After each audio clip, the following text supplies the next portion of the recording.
અને વ્રજભૂમિની અંદર જ્યારે બે ભક્તો મળે છે ત્યારે એકબીજાને પહેલા તો અવધૂત વેશ હોય છે એટલે ઓળખી શકતા નથી, કારણ કે ઉદ્ધવજી પણ એવી રીતે રહેતા હોય છે. ઉદ્ધવજી ભગવાનની સાથે આવે એટલે આમ બીજા કૃષ્ણ લાગે. એમને પણ પીળું પિતાંબર પહેર્યું હોય અને એટલા સુંદર મજાનું રૂપ, એટલે રૂપ માધુર્ય એમનું ખૂબ સારું હોય છે. એટલે તો આમ બીજા કૃષ્ણ સ્વયં આવ્યા હોય એવા ઉદ્ધવજી લાગતા.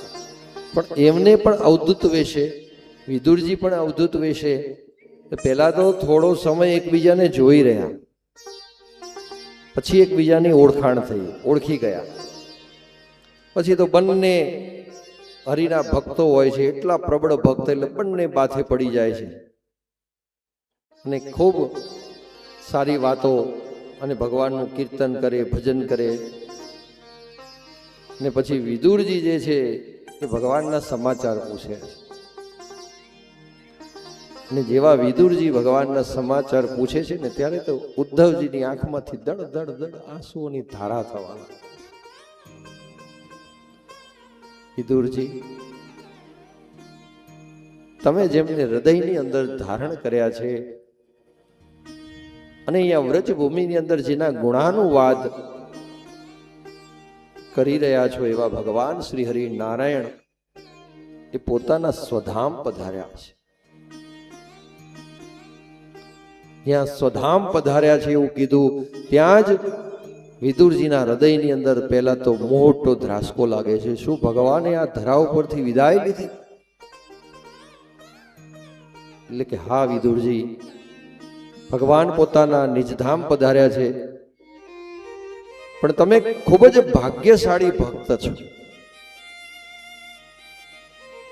તમે વ્રજની અંદર મને મળવાના છો એ ભગવાનને પહેલાથી ખબર હતી અને ભગવાને તમારા માટે મને સંદેશો આપ્યો છે. વિદુરજી કે ભગવાને મને જતા પહેલા યાદ કર્યો?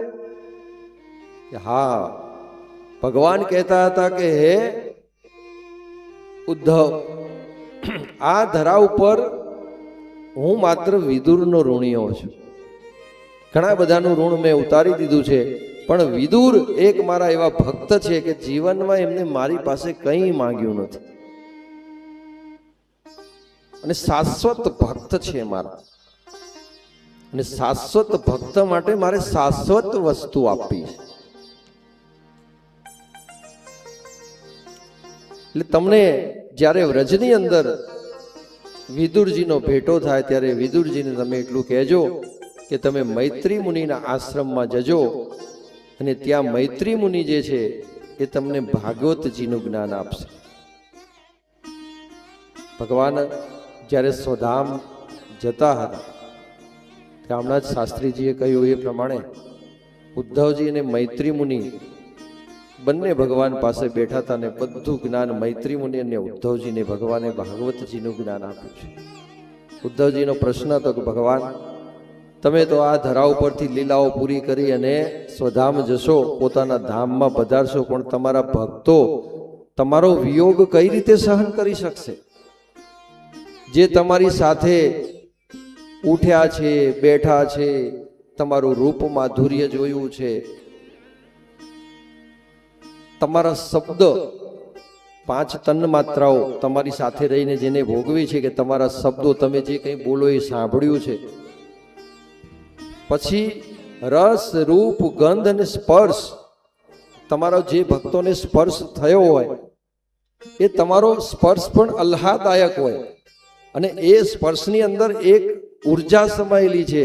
તો જેમનો તમને સ્પર્શ થયો છે, તમારી વાણીનો જેને લાભ લીધો છે, તો આવા ભક્તો તમારા વગર કઈ રીતે રહી શકશે?